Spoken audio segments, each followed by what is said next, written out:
রাত পেরোলেই বড়দিন অর্থাৎ যীশুখ্রিস্টর জন্মদিন। এই দিনটিকে বড়দিন বলা হয়।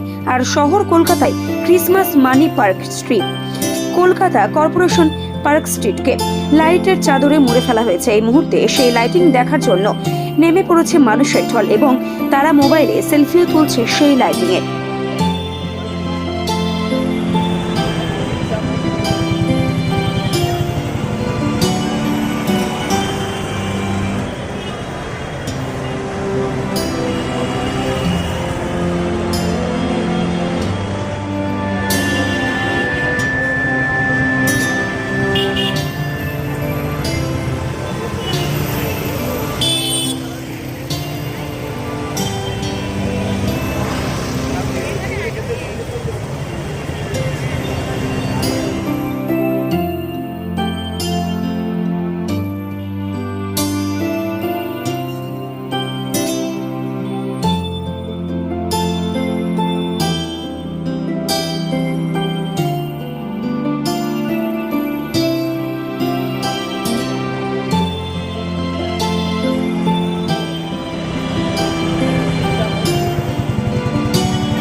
সংকল্পদের রিপোর্ট, নিউজ টুডে লাইভ।